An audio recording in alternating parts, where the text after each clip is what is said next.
On a stormy night, I risked my life to rescue tech mogul Lu Xiang from a car accident, only to have my stepsister take credit for saving him. Reborn, I quietly watched her slip on that custom-made engagement ring, in my previous life, to prove I was the real savior. I married into the Lu family but was set up and drowned at sea within 6 months. Until his dying day, Lu Xiang believed I was a gold-digging liar who deceived his feelings. In this life, I smile and bless their true love.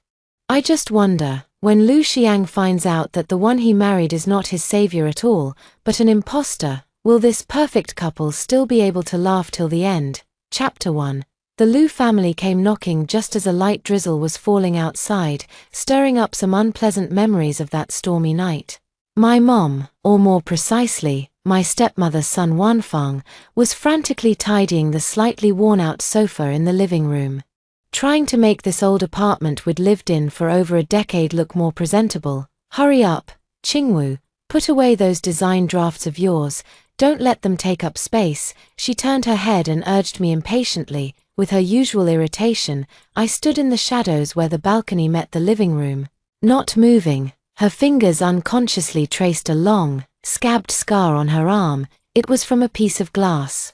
Cut that night not long ago when she had to pull the man named Lu Xiang out of the twisted, deformed car door. It felt a bit itchy. Probably almost healed. The doorbell rang. Sun Wanfang practically threw herself at the door to open it, her face instantly lighting up with a mix of flustered delight and a carefully practiced, enthusiastic smile. "Oh my, Mr. Lu, Mrs. Lu, please come in. What an honor to have you here." The group that entered seemed completely out of place in this slightly cramped, outdatedly decorated living room. The middle-aged man and woman at the forefront, dressed exquisitely and carrying themselves with extraordinary grace, were Lu Xian's parents. Behind them followed a man who appeared to be an assistant, holding several gift boxes that looked undeniably expensive.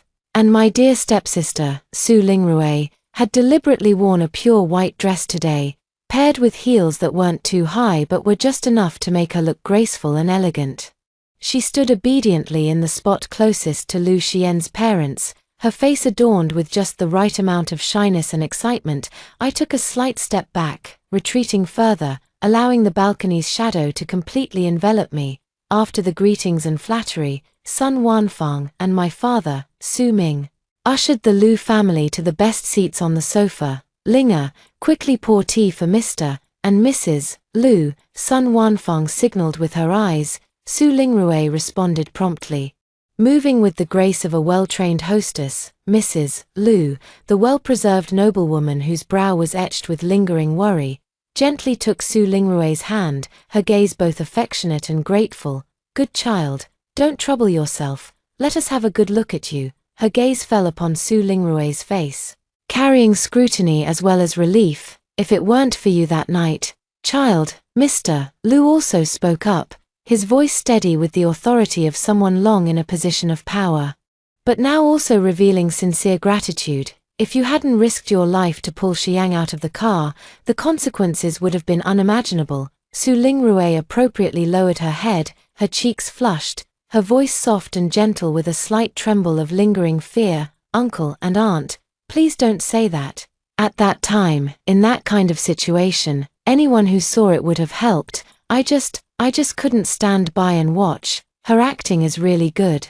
Even better than I remember from my previous life." Sun Wanfang immediately chimed in, her tone exaggerated. "Oh, Mrs. Lu, you have no idea. Our Linga has had several nights of nightmares since she came back. She was absolutely terrified. That day, with such heavy rain, thunder, and lightning. And the car smashed up like that. How dangerous. Just thinking about it as her mother gives me chills. This child is just too kind-hearted, too sincere." My father, Su Ming, nodded in agreement beside her. "Yes, Linga has always been like this since she was little. Soft-hearted, can't bear to see others suffer." I leaned against the cold wall, listening quietly. Soft-hearted. Yes, she was indeed soft-hearted at that time. So soft that she stood by the roadside dozens of meters away, holding an umbrella, trembling like a leaf in the autumn wind, and could only cry out in a tearful voice, "Sis, it's too scary." Let's call the police and wait for them to come. Meanwhile, I wiped the rain and someone's blood from my eyes, gritted my teeth, and tried to pry open the twisted, sharp-edged car door with my bare hands. The assistant opened one of the velvet boxes. Inside was a document. Mr. Liu took it and handed it to Su Lingrui, speaking solemnly. Miss Su, this is a 3% equity transfer agreement of our Liu Group. It's a small token of our gratitude for saving Xian's life. 3% of Liu Group's equity. I narrowed my eyes. In my previous life, it was the same, billions in value, given away as lightly as a piece of paper. Su Lingrui covered her mouth, appropriately showing shock and refusal. No, this is too generous. I can't accept it. I didn't save young Master Liu for. Child, take it. Mrs. Liu's tone was gentle yet left no room for doubt. She then removed a small, exquisitely crafted jewelry box from her own hand and opened it. Inside lay a diamond ring. The main diamond was sizable, with a unique design that reflected a cold, brilliant light under the dim lighting of the living room. This was left by Xian's grandmother, originally meant to be passed down to the granddaughter-in-law. Mrs. Liu looked at Su Lingrui, her eyes filled with a certain resolve. Additionally, we've consulted a master. She paused, lowering her voice slightly, carrying a hint of mystery and an air of inevitability. Xian's recent encounter with disaster was a destined trial, although the life-threatening calamity has passed. The karmic debt remains unsettled, and residual misfortunes linger. The master said that he must marry his savior, using joy to counteract the malevolent forces, in order to completely resolve it and ensure his future safety and smooth sailing. It's here, the core moment has arrived. On Su Lingrui's face, surprise, shyness, and fear eventually transformed into a submissive acceptance. As if chosen by fate, she slightly lowered her head, her neck forming an elegant curve. Sun Wanfang and my father were so excited they were almost at a loss for words, only repeating, This is truly our Lingus good fortune." Mrs. Liu smiled with satisfaction, took Su Lingrui's hand, and personally slipped the heavy ring, symbolizing the status of the Liu family's granddaughter-in-law, onto her ring finger. The size actually fits perfectly. What a coincidence. I looked at that ring, the cold sensation still lingering on my ring finger from my previous life. I wore it for half a year, and it didn't come off until the moment I plunged into the icy sea. What did Liu Xiang say back then? He pinched my chin, his eyes as cold as ice from the depths of the ocean trench, and said, "Su Qingwu, no matter how long you wear something stolen, it will never be yours. A greedy, malicious woman like you deserves to drown in the sea and be fed to the fish." He was convinced that I had stolen Su Lingrui's credit, that I would stop at nothing to cling to the Liu family, and that I had caused his savior to suffer a great injustice, so he personally designed that accident for me. How ridiculous. The one who risked her life to save him died by his hand, and that trembling bystander was the one he cherished above all else. Sister, Su Lingrui, who had somehow noticed me in the shadows, raised her hand wearing the ring. Under the light, the diamond sparkled. She smiled sweetly, with a hint of barely concealed pride. "Look, the ring Mrs. Liu gave me. Isn't it beautiful?" All eyes instantly focused on me. Liu's parents looked at me with a somewhat scrutinizing unfamiliarity. Sun Wanfang and my father showed undisguised warning and tension. They were afraid I would jump out unwillingly to expose the truth, just as I had in my previous life. I slowly stepped out of the shadows, my face expressionless. My gaze calmly swept past the ring, past Su Lingrui's triumphant face, past my parents' wary eyes, and finally settled on the dense rain outside the window. "Looks good," I heard myself say, my voice flat and devoid of any emotion. "It suits you well." Sun Wanfang and my father visibly relaxed. Su Lingrui's eyes were practically brimming with smugness. Mr. and Mrs. Liu also nodded slightly, seemingly developing a bit more favor for this sensible older sister. No one asked me how the scar on my arm, left from saving someone, came to be. No one cared about who came home that night drenched, covered in mud and blood, and who merely had a bit of mud splashed on the hem of their skirt.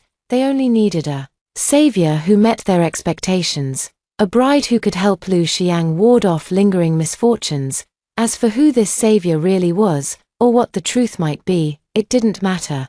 In my previous life, I didn't understand this truth, ended up battered and bruised, and paid with my life. In this life, I understand. Not only do I understand, but I will personally send them down this everyone is happy path. I slightly curved the corners of my lips and gave Su Lingrui, as well as the whole room full of actors, a faint, elusive smile. Congratulations, little sister, you and young Master Lu are truly a match made in heaven.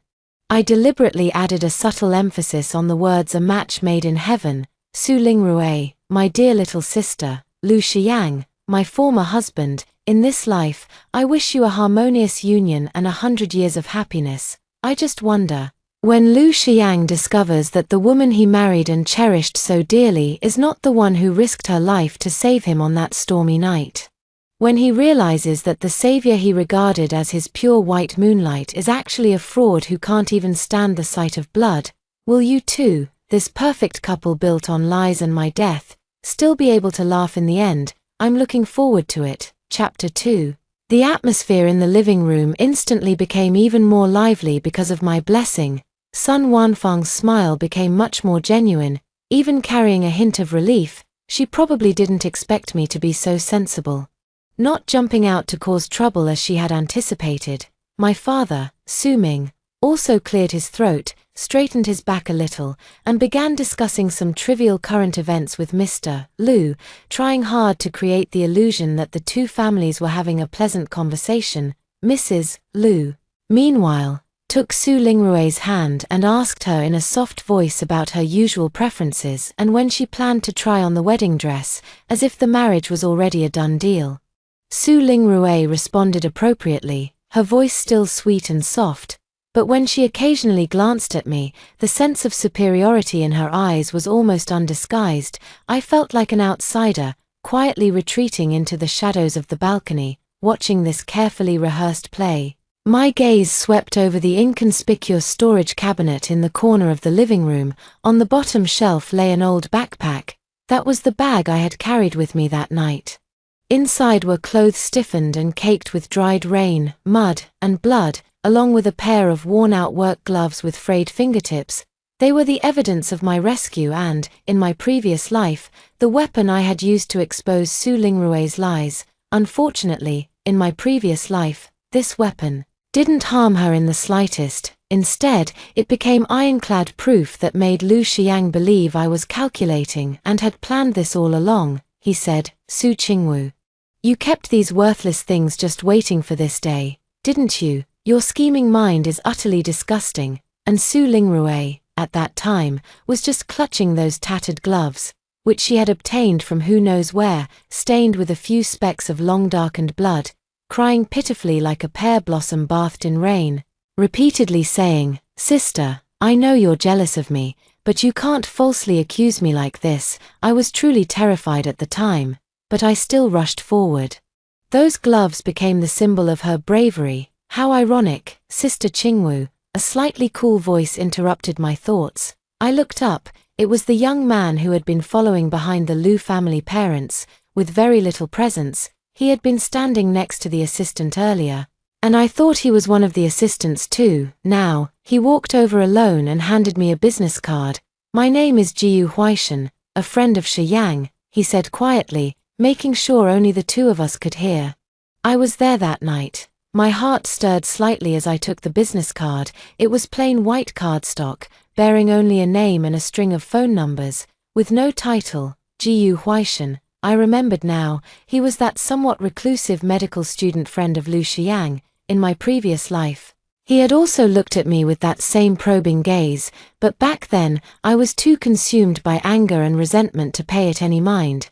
Mr. Jiyu, I nodded, my tone distant. He looked at me, his gaze falling on my hand, which was casually hanging at my side and happened to cover the scar on my arm. After a brief pause, he asked, Your hand, is it injured? I accidentally scratched it, I said casually. He didn't press further, just fell silent for a few seconds before adding, It was raining heavily that night, and the scene was chaotic. Yeah, I echoed, my tone unreadable. Heavy rain. total chaos, so chaotic that the real lifesaver stands here unnoticed.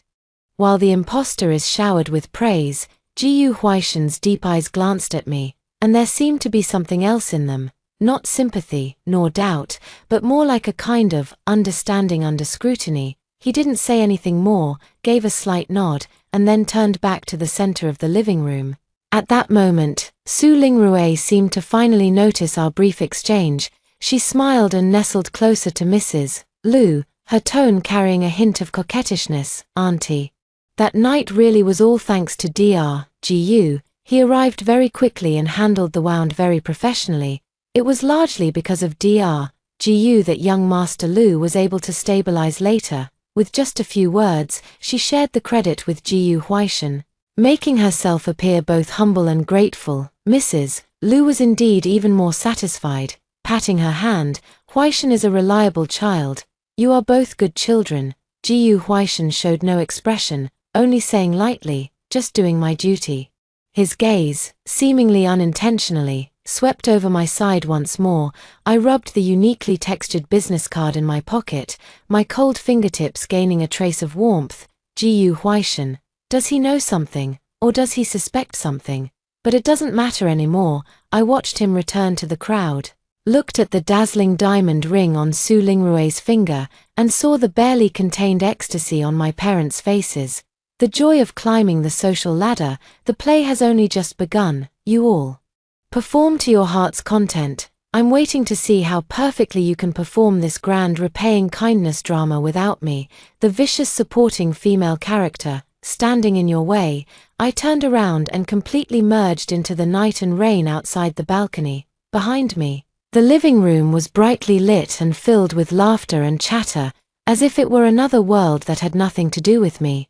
Let that blood-stained evidence in the storage locker remain sealed away forever. This time, I have personally paved a broad and smooth path for you. Please, you must walk steadily all the way to the end, even if it leads to darkness. Chapter 3. The Liu family didn't stay for long. The goal was achieved. After leaving enough promises and gifts to dazzle my entire family, mainly Sun Wanfang and Su Ming, I stood up to take my leave, the moment the door closed. The living room fell silent for a second. Immediately, Sun Wanfang grabbed Su Lingrui's hand with the ring on it, held it up under the light for a closer look, and let out exclamations of admiration. "Oh, my dear daughter, look, this is from the Liu family, the Liu family's heirloom. From now on, you'll be the young mistress of the Liu family." Her voice trembled with excitement, and the wrinkles on her face deepened with her smile. Su Ming also leaned in, rubbing his hands together. His eyes filled with undisguised greed. 3% of the Liu family's shares. "Linger, you're truly our family's lucky star, a great lucky star." Su Lingrui let them hold her hand, her chin slightly raised as she basked in the spotlight of glory. She glanced at me, her tone dripping with condescending pride. "Sister, you see, I told you, when good luck comes, you can't even stop it." I was just picking up my own design drafts from the couch, the ones they had looked down on. Without looking up, I replied, Congratulations." My calmness clearly took her by surprise, and it only strengthened her belief that I was forcing composure out of jealousy. She withdrew her hand, walked up to me, and deliberately waved the diamond ring in front of me. "Sister, don't lose heart. Even though you can't find someone like young Master Liu, with your circumstances," she glanced me up and down with a hint of disdain, "you should still be able to find an ordinary office worker. Should I ask Mom to keep an eye out for you?" Sun Wanfang immediately chimed in. "Yes, Qingwu, don't be jealous of Linger. Everyone has their own fate. Linger is fortunate to have such great luck, and our whole family benefits from it. As for you, just be content and don't think about things you shouldn't. There will be plenty of benefits for you at home in the future." Jealous, I finally lifted my eyes and looked at the three of them, my expression blank. Why would I be jealous? I took a step forward, my gaze fixed on Su Lingrui's meticulously made-up face. My voice was soft, yet carried a chill that instantly silenced them. "I was just thinking, little sister, that night, you were hiding behind me, too scared to even cry out loud, and today you're acting like the savior. It's really like two different people." Su Lingrui's face instantly turned pale, Sun Wanfeng shrieked like a cat whose tail had been stepped on. Su Qingwu, what nonsense are you talking about? Su Ming also darkened his expression. Qingwu, don't talk nonsense and slander your sister. That night, it was Linga who saved young Master Lu. We were all outside and saw it clearly. Is that so? I curled my lips, not bothering to argue. Maybe I remembered wrong, holding the design drafts. I walked past them and headed toward my own cramped, poorly oriented room. From behind me came Sun Wanfeng's hushed, warning voice. Let me tell you, Su Qingwu. Linga and young Master Lu's marriage is set in stone. If you dare go out and spread rumors, ruining Linga's good fortune, I won't let you off, Su Lingrui said with a tearful, aggrieved tone. Mom, look at sister, is she still blaming me? Blame what blame? She's just jealous, ignore her. I slammed the door shut with a bang, cutting off those disgusting sounds. Jealous. I leaned against the door, staring out into the pitch-black night. In my previous life, I was indeed jealous. I was jealous that Su Lingrui effortlessly obtained everything I had to fight tooth and nail for, jealous that she was so fiercely protected by Lu Xiang, even if it was all based on a lie. But now, I just find it ridiculous, and there's a hint of anticipation. I opened my laptop. The cold white light of the screen reflecting on my face, there were a few unread emails in my inbox, replies to the design drafts I had submitted earlier. One small independent studio expressed interest in my work and hoped to schedule a time for a detailed discussion.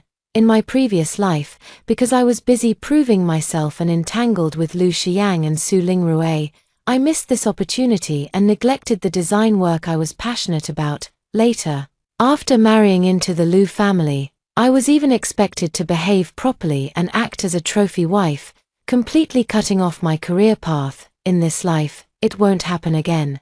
I replied to the email and scheduled a meeting time. Then, I opened an encrypted folder. It was empty inside, but soon, it wouldn't be empty anymore. Su Lingrui, Lu Xiang, go ahead and act out your life-saving grace, repaying with one's body drama. I will manage my life well, and, at the appropriate time, I will give your perfect performance a little small surprise. I really want to know what expression Lu Xiang will have when he discovers that the person he poured all his tenderness and gratitude upon is nothing but an imposter who can't even clearly explain where he was injured or how he got trapped in the car at the time, when that obsession of having to marry the lifesaver turns into a huge joke. Will he and his true love Linga still be able to continue being the perfect match made in heaven? I turned off the computer, and the room plunged into darkness. The scar on my arm itched faintly in the silence.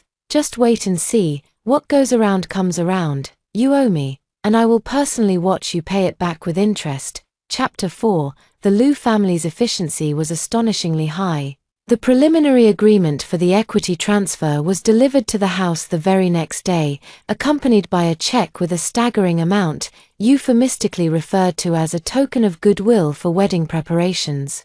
Sun Wanfeng held that check, her hands trembling for a long time. That very afternoon, she dragged Su Lingrui to the city's most upscale shopping mall. When they returned, they were loaded with bags large and small, and even the air at home seemed to be tinged with the scent of luxury. Qingwu, this is for you, Su Lingrui, uncharacteristically kind, handed me a paper bag. Inside was a scarf from a certain affordable luxury brand, with the price tag still attached. Quite expensive. But clearly not in the same league as her own haute couture gowns and limited edition handbags. The implication of charity was obvious. I took it and set it aside without even looking. Thank you, but I don't usually have a use for it. Su Lingrui pouted and ignored me. Then excitedly started discussing with Sun Wanfeng which new dress to wear for their upcoming visit to the Lu family. My father, Su Ming, began taking frequent phone calls, speaking with an unprecedented air of confidence. Seemingly using his status as the future father-in-law of the Lu family to expand his struggling small business. The house was as lively as a marketplace, but I was like a transparent ghost, moving between my room and the kitchen, undisturbed and enjoying the peace. I met with the head of the independent studio, and we had a pleasant conversation, They appreciated the cool and resilient style in my designs and offered me an opportunity to participate in their new collection. The pay wasn't high, but it was enough for me to move out of this suffocating home. I began using all my free time to draw and refine my ideas. The scar on my arm gradually faded, becoming a faint pink mark, like a silent reminder. A few days later, the Liu family sent a car to pick up Su Lingrui and take her to their villa halfway up the mountain as a guest, Sun Wanfeng and my father, as if escorting a princess to her wedding, surrounded Su Lingrui and saw her off into the car with endless instructions. Linger, behave well, Mrs. Liu likes obedient girls. Young Master Xiang, if he wakes up, spend more time talking with him. The car sped off, leaving a trail of dust. I stood by the window, watching the black luxury car disappear at the entrance of the residential area, a faint smile tugging at the corner of my lips. Liu Xiang should have already woken up by now, in his previous life. He regained consciousness on the 5th day after the car accident. The first thing he did upon waking was to ask about the girl who had risked her life to save him. Su Lingrui was brought before him. Following the rehearsed script, with reddened eyes and a timid demeanor, she repeated the rescue story. The details were vague, relying entirely on emotional embellishment. At that time, Liu Xiang was physically weak and mentally exhausted. Combined with preconceived notions and his parents' confirmation, he naturally believed it without a doubt. He was profoundly grateful to Su Lingrui and treated her with utmost care and affection. As for me, the one who, while he was barely conscious, kept shouting "hold on" in his ear, used all my strength to pry open the car door, and had my hands cut and mangled, I was completely forgotten in the corner of his memory. Later, I even became someone he despised. How ironic. In the evening, Su Lingrui returned. Her cheeks were flushed, her eyes shining brightly, and her entire body radiated an excitement as if she had been struck by a huge surprise. "Mom, Dad, Xiang is awake. He spoke to me today." As soon as she entered, she threw herself into Sun Wanfang's arms, her voice sharp and high-pitched. Sun Wanfang and Su Ming immediately gathered around her, asking questions all at once. "How is he? Is he in good spirits? Is Mrs. Liu satisfied with you? What did he say? Tell me quickly." Su Lingrui was surrounded and seated on the sofa, like a proud peacock, and began to vividly describe. "Xiang still looks a bit pale, but he's so handsome, even more handsome than in the magazines. He thanked me and said I've worked hard." She paused, a timely blush spreading across her cheeks as she shyly lowered her head. "He also said, once he's feeling a bit better, he'll personally accompany me to pick out a wedding dress." "Oh, that's wonderful," Sun Wanfang exclaimed excitedly, clapping her hands. "Personally accompanying you to look at wedding dresses? That shows he values you." Su Ming also nodded repeatedly, his face beaming with joy. "I knew it. Our Linger is truly blessed with great fortune." I watched the happy scene of their family of 3, feeling as though I were the unnecessary outsider. Su Lingrui had shown off enough and finally turned her gaze to me, with a condescending pity. "Sister, what did you do at home today?" "Sigh, it's a bit boring at home. When Yangsha and I are stable in the future, I'll see if I can introduce you to a friend." "No need to trouble yourself," I interrupted her, picked up the water glass on the table, took a sip, and said in a calm tone, "I've recently taken on some design work and am very busy." "Design work?" Su Lingrui sneered, her voice not loud but clear enough. "Sister, how much money can that little hobby of yours earn? It's better to think about how to find a reliable person to marry." Sun Wanfang also chimed in. "Exactly, Qingwu, as a girl, don't spend all day on those flashy things. While you're still young." I set down the water glass, the bottom clinking crisply against the table, successfully halting their incessant chatter. I lifted my gaze, looking calmly at Su Lingrui, my expression unreadable. "Little sister should worry more about your own marriage, after all. A life-saving favor is such a significant debt. You must maintain it well and be careful not to let the truth slip." Su Lingrui's face instantly changed color, a flicker of panic flashing in her eyes, quickly replaced by anger. "Su Qingwu, what do you mean by that?" "Literal meaning." I stood up, no longer willing to waste my breath on them. "I'm tired. I'm going back to my room to rest. Behind me came Su Lingrue's furious voice. Mom, look at her, she's just jealous. Sun Wanfang's comforting words and Su Ming's scolding were shut outside the door. I leaned against the door panel and could hear my own calm heartbeat. Jealous? No, I'm just waiting for the day the lies are exposed. Waiting for Lu Xiang to discover that the light he believes in is nothing but a soap bubble that bursts at the slightest touch, and that first encounter he so firmly believed in was, from the very beginning, a meticulously orchestrated act. I can't wait to see the expression on his face when he learns the truth. It will surely be far more spectacular than the gentle smile he now gives Su Lingrue. Chapter 5. The studio's projects are progressing very smoothly. My design draft was approved in one go. Manager Ju patted me on the shoulder, not hiding her admiration. Qingwu, your Dawn series is full of creativity. Especially the main elements of thorns and roses, contradictory yet harmonious, with a strong sense of power. Thank you, Manager Ju, I smiled, feeling a slight warmth in my heart. This recognition was earned through my own abilities, unrelated to the Lu family or that car accident. Manager Ju lowered her voice. There's a private dinner party, mostly attended by people from the fashion and art collection circles. I'd like to take you to broaden your horizons and introduce your work. How about it? I paused for a moment, then nodded in agreement. This was an opportunity. The dinner was just 2 days later.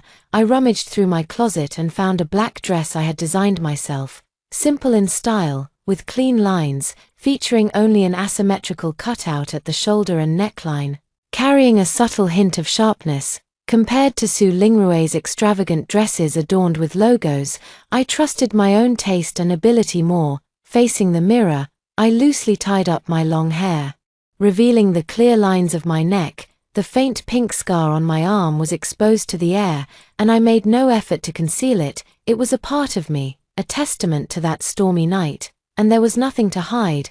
The dinner was held at a rooftop restaurant in the city center, brilliantly lit and filled with elegantly dressed guests. Ms. Ju led me through the crowd, introducing me to several influential editors-in-chief and gallery owners.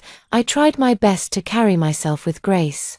Neither haughty nor humble, when discussing design, I could sense a flicker of surprise and interest in their eyes. It felt good. Midway through, I stepped out to the terrace for some fresh air. The evening breeze, carrying the slight intoxication of early summer, swept away the clamor from the banquet hall.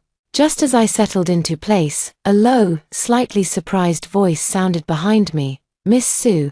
I turned my head. Jiyu Huaishan.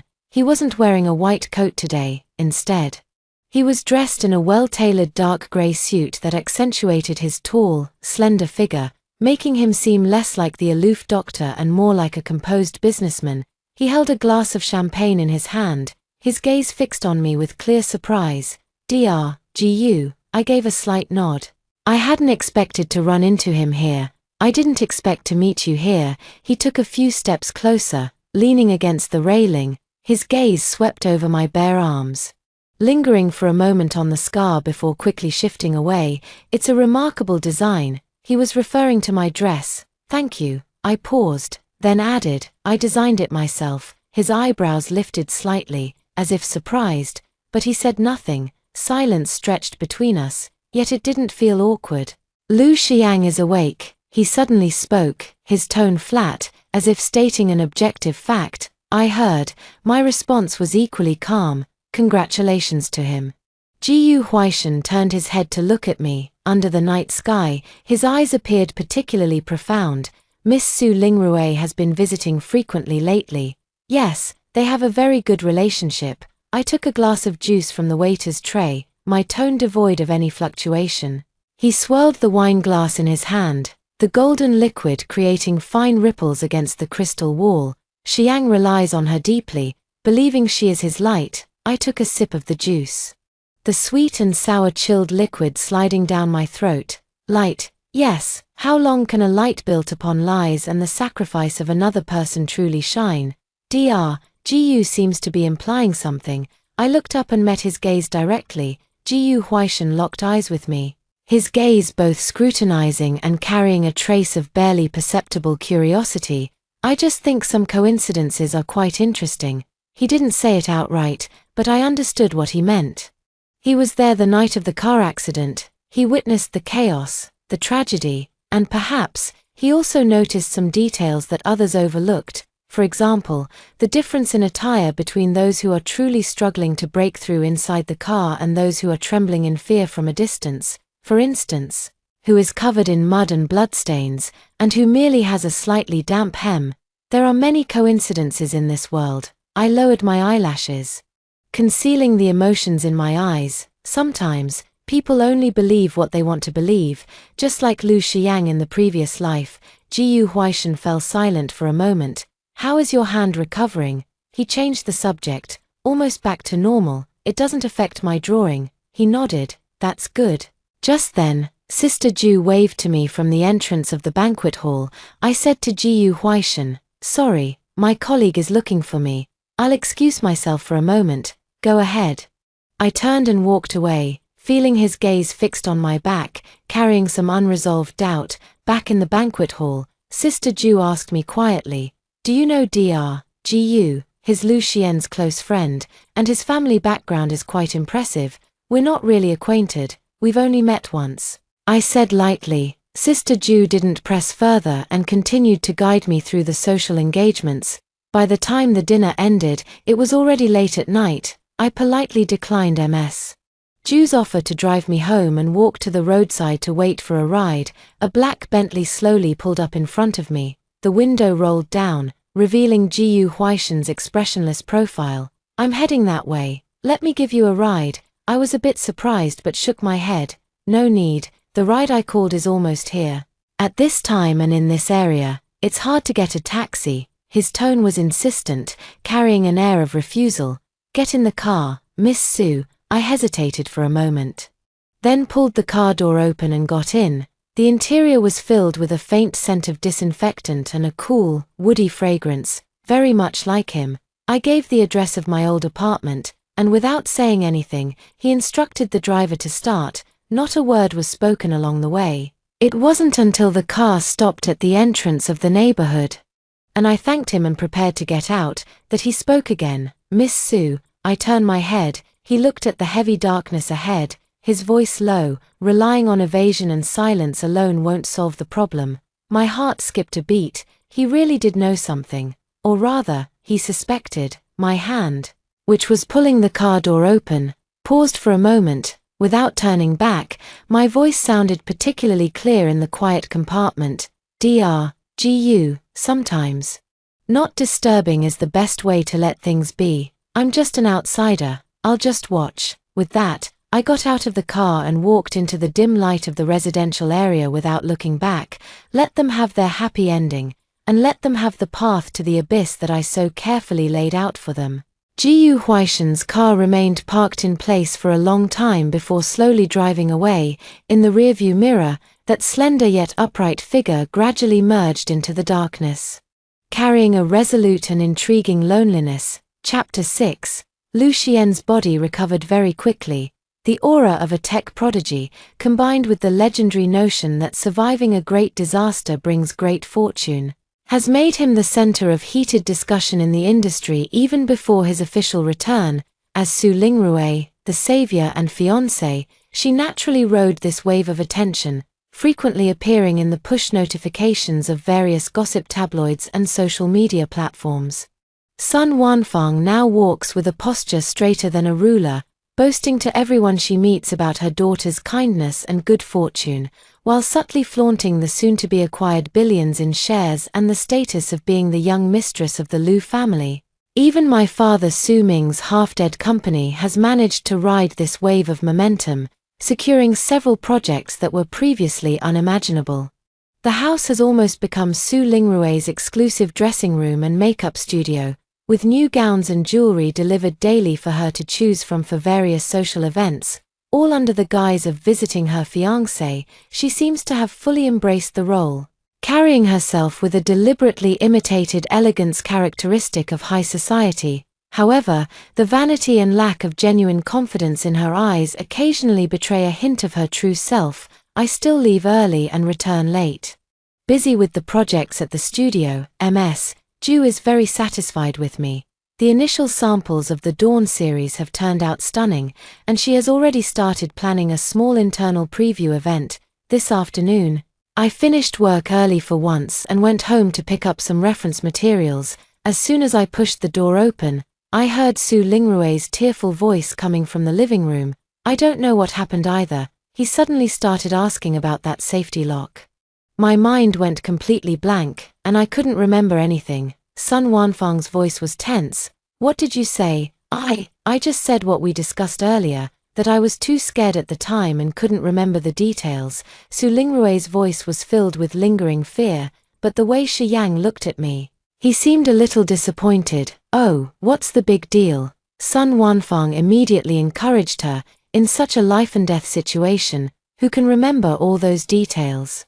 It's normal not to remember. The more scared you appear, the more it shows how much fear you had to overcome to save him. He'll only feel more sorry for you. Really? Su Lingrue was half convinced and half doubting. Of course it's true. Listen to your mom. I'm not wrong, Sun Wanfang said with certainty. Next time he asks, just say you were too worried about him to notice anything else. Men fall for that. I stood in the entryway, silently changing my shoes. The safety lock. That was one of the keys to the rescue. The deformed car door was jammed shut, and conventional methods couldn't open it. It was me who, after some fumbling, found the somewhat hidden mechanical lock and used a half-length steel bar picked up from the roadside to pry it open, thus releasing the first restraint. Although Lu Shiyang was barely conscious at the time, his physical sensations remained. He might have vaguely remembered someone struggling to do something beside him. Rather than just frantically pulling the car door as Su Lingrue described, it seems Lu Shiyang isn't as completely trusting as he appears on the surface. He's beginning to have doubts. This is an interesting start. I was about to take the documents back to my room when Su Lingrue spotted me with her sharp eyes. Sis. She called out to me, her tone carrying a hint of barely noticeable panic and misplaced anger. You're back just in time. Help me decide. The Lu family is having a gathering in a couple of days. Which dress do you think would be suitable for me to wear? She pointed to several haute couture gowns spread out on the sofa, trying to regain her composure and sense of superiority in front of me. I glanced at those overly extravagant dresses, my gaze calm. It's better for you to decide on your own. Little sister, I don't really understand these things. Right, Su Lingrue curled her lips slightly, deliberately shaking the new diamond bracelet on her wrist. Sis, you usually don't get to touch things of this caliber anyway. Never mind, I'll just ask my stylist instead. I couldn't be bothered with her childish provocation and turned to leave. Oh, by the way, sister, she spoke up again, her voice raised slightly with obvious probing. That night, did you end up saying anything inappropriate to anyone else later? I stopped in my tracks and turned to look at her. Her eyes held a hidden tension, fixed intently on my mouth as if afraid I might utter some fatal truth. Sun Wanfang was also watching me warily. I suddenly smiled, very lightly, with a hint of an ambiguous tone. What exactly is my dear sister referring to? Are you talking about how bravely you rushed forward to save someone back then, or how you fearfully hid behind me, trembling? Su Lingrue's face instantly turned deathly pale. Su Qingwu, Sun Wanfang shouted sharply, shut your mouth. I withdrew my smile, my eyes turning cold. Don't worry, I have no interest in meddling in your affairs. You can put on your little act, and I'll go my own way. Just don't come bothering me. After saying that, I didn't look at them again and went straight back to my room, closing the door. I could still hear Sun Wanfang's hushed words of comfort and Su Lingrue's tearful complaints from outside. I walked to the window and looked out at the grey sky. Lu Xiang is starting to test the waters. This indicates that he has subconsciously begun to doubt Su Lingrue's explanation. Once the seed of doubt is planted, it quietly grows in the darkness. Su Lingrue's panic and lack of confidence will only accelerate this process.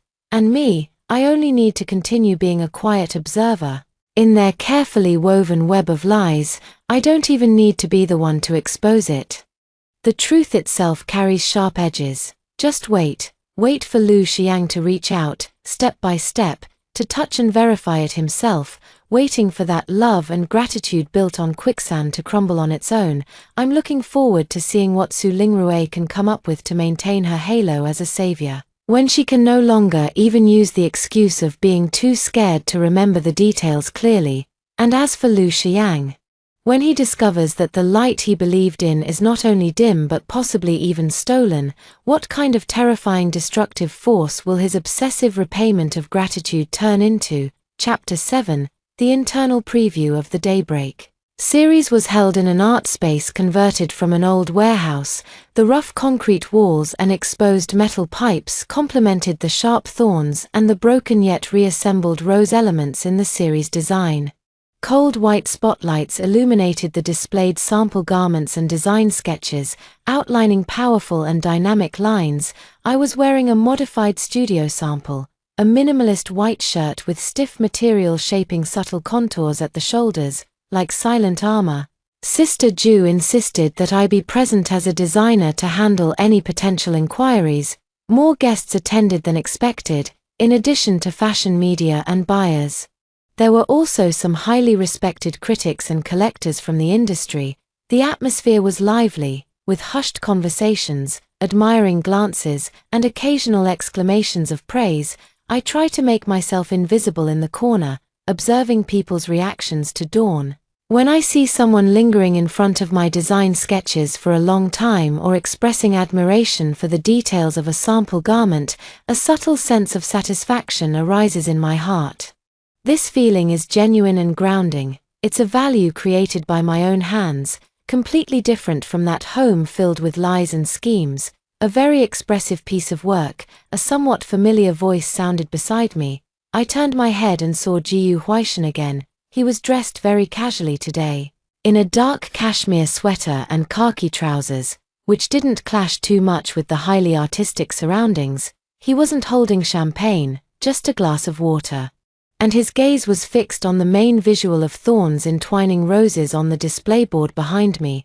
Dr. Jiyu is also interested in fashion. I was a bit surprised, as this didn't seem to be within his usual scope of activities. I came with a friend. He gestured toward a man dressed in avant-garde style who was chatting happily with Sister Ju not far away. He's in the arts and dragged me along to make up the numbers. He paused, then turned his gaze to me. However, your designs are more sharp than I imagined. Life forces us to have some thorns to protect ourselves, I said half-jokingly, my tone indifferent. Jiyu Huaishan glanced at me deeply but didn't respond, instead asking, "How have you been lately?" "Pretty good." I knew what he was referring to and answered smoothly. "The studio projects are going well, and at home, my sister's wedding preparations are in full swing. Everything is going wonderfully." "Is that so?" His tone was flat, revealing no emotion. "I went to see Shiyang the day before yesterday. He's recovering well and can already handle some simple company matters." Miss Su Lingrui was by his side, very attentive. He deliberately added a subtle pause on the word considerate. I smiled but said nothing. Considerate in serving tea and water, or considerate in covering up loopholes. However, Jiyu Huaishan changed the tone of his voice, lowering it slightly. He seems to be growing increasingly fixated on certain details, for instance, the tools used during the rescue, or whether the rescuer's hands bore any noticeable scars. My heart skipped a beat, and I instinctively curled my right hand slightly. The scar on my arm had faded, but the thin calluses on my fingertips, left from long hours of drawing and the excessive strain that night, were still there. Su Lingrui's hands are meticulously maintained, smooth and flawless, without a single blemish. It seems young Master Lu has indeed recovered well. With energy to dwell on such trivial details, I said, my tone unchanged, "I hope my sister can handle it." Jiyu Huaishan's deep, penetrating eyes watched me, as if trying to uncover something beneath my calm and unruffled expression. Just then, a slight commotion arose at the entrance. I looked up, my pupils slightly contracting. Lu Xiang. He was dressed in a well-tailored dark suit, with a classic-style cashmere coat draped over it. His face still showed some paleness from blood loss, but his posture was upright, and between his brows carried the sharpness of a tech elite mixed with a hint of gloom from his recent illness. On his arm was Su Lingrui, dressed in full regalia, her smile as radiant as a flower. Why are they here? Su Lingrui clearly hadn't expected to see me here either. The smile on her face froze for a moment before she tightened her grip on Lu Xian's arm, as if declaring her sovereignty. Sister Ju had already stepped forward to greet them. Her attitude warm yet measured. Lu Xiang was a rising star in the tech industry, and with his company's cutting-edge image, it wasn't surprising to see him involved in cross-industry collaborations with the fashion world. However, bringing his fiancée to such a small-scale independent designer preview was rather intriguing. Lu Xian's gaze swept across the exhibition hall with his usual scrutiny. When his eyes passed over the main visual and landed on me, they noticeably paused. His expression was complex. There was unfamiliarity, curiosity, and a hint of something faint, perhaps even a trace of doubt that he himself might not have been aware of. Su Lingrui followed his gaze and spotted me, immediately flashing a sweet smile as she pulled Lu Xiang over. "Sis, what a coincidence. Why are you here too?" Her tone was surprised, as if I were just an outsider who shouldn't appear in such a setting. "I work here." My tone was flat. "Work?" Su Lingrui blinked, feigning innocence. "Are you here as a part-time waitress?" "Oh, sis, if you're short on money, you could just tell the family. Why go through all this trouble?" "Lingrui," Lu Xiang interrupted her softly, but his gaze remained fixed on my face, scrutinizing. "Who is this? He really doesn't remember me, or rather, there is no clear presence of me in his memory." Su Lingrui quickly introduced. "Xiang, this is my sister, Su Qingwu." "Sister, this is Xiang, Miss Su." Lu Xiang nodded slightly.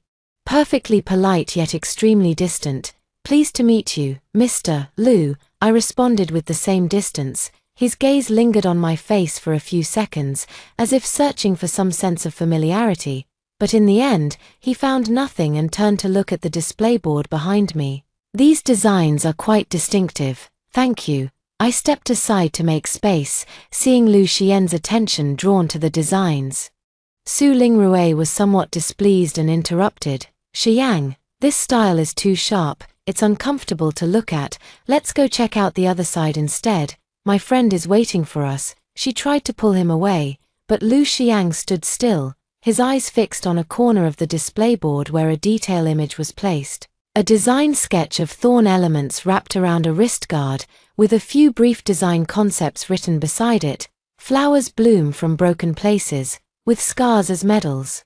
His brow furrowed almost imperceptibly, and his gaze returned to me, this time with a more obvious curiosity. "Miss Su, are you a designer?" "Yes, the concept is quite unique." He paused, then suddenly asked, "Miss Su, do you believe in karma?" My heart tightened abruptly. Cause and effect, of course I believe it. I believe that the debts Lu Xiang owes will eventually be repaid. I believe that the luck Su Lingrui stole will ultimately backfire. I watched their figures standing together, one filled with doubt, testing the waters step by step, the other feigning calm, full of flaws. Then, I slowly revealed a faint, almost imperceptible smile. "Believe," I met his probing gaze, my voice clear and calm. "I have always believed that karma is a cycle, and retribution never fails. It's not that it hasn't come, but that the time has not yet arrived." Lu Xian's eyes suddenly deepened, Su Lingrui's face turned slightly pale, and she instinctively tightened her grip on his arm. Jiyu Huaishan stood not far away, taking in the entire scene. He raised his water glass, concealing a knowing curve at the corner of his lips. The lights at the preview event remained cold and white, illuminating the subtle expressions on everyone's faces. Chapter 8. After the preview event, the atmosphere at home became somewhat delicate. Su Lingrui seemed to perceive Lu Xian's attention to design as a potential threat. She no longer simply flaunted her jewelry and dates but began to emphasize more frequently in front of me the depth of her relationship with Lu Xiang. "Xiang said he likes me best in champagne color. It makes me look gentle. Yesterday I accompanied him to meet a client, and he held my hand the entire time. Auntie said that once we get married, she'll transfer the villa in Nanwan under my name." I usually just listen, occasionally responding with a perfunctory Focusing more on the design draft in my hands, the Dawn series has been well received. And Sister Ju has already started discussing collaboration plans for the next quarter with me. The real turning point happened on a Saturday afternoon. Sun Wanfeng directed the hourly worker to do a thorough cleaning, focusing on clearing out the storage cabinet in the living room that was piled with miscellaneous items. Su Lingrui and Lu Shiyang went to a private gallery, reportedly to select decorative paintings for the engagement banquet. I locked myself in my room to revise the design drawings. From outside came Sun Wanfeng's slightly impatient voice. Do you still want all these messy old things? Qingwu, come here and take a look. Is this bag yours? I pushed the door open and went out, only to see Sun Wanfeng holding an old canvas bag covered in dried mud stains, its edges even slightly torn, with a look of disgust on her face. It was my bag. The bag from that stormy night. My heart gave a sudden, erratic thump in my chest. Keeping a straight face, I walked over and took it. It's mine. I forgot to deal with it, Sun Wanfeng muttered. Throw it away quickly. It's taking up space. Who knows which garbage dump you picked it up from? She turned around and went back to rummaging for other things. I stood there holding that light yet heavy bag. The blood-stained clothes and torn gloves inside had been quietly disposed of shortly after I was reborn. I didn't need these as evidence. They would only bring trouble upon myself. But my fingers traced over an inconspicuous hidden pocket on the outside of the backpack. Before being reborn, I used to keep some small items that might be needed at any moment there. A lipstick, a few hairpins, and my fingertip touched a hard square object. It was that disposable waterproof camera's memory card. Memories suddenly flooded back. Before the car accident, I had gone to the outskirts of the city to photograph some dilapidated buildings for a studio project, using this old but durable and waterproof camera. After the accident, the camera was probably lost in the chaos or cleared away as trash. I had completely forgotten about the existence of this memory card. How did it end up here? Did I subconsciously slip it in at the time? Or did I unintentionally put it in later while tidying up my things? I clenched the small memory card tightly, my nails almost digging into my palm. Could there be something inside? I immediately returned to my room, locked the door, and rummaged out an old, multifunctional card reader from the depths of a drawer that hadn't been used for years. My fingers trembled slightly with a certain premonition.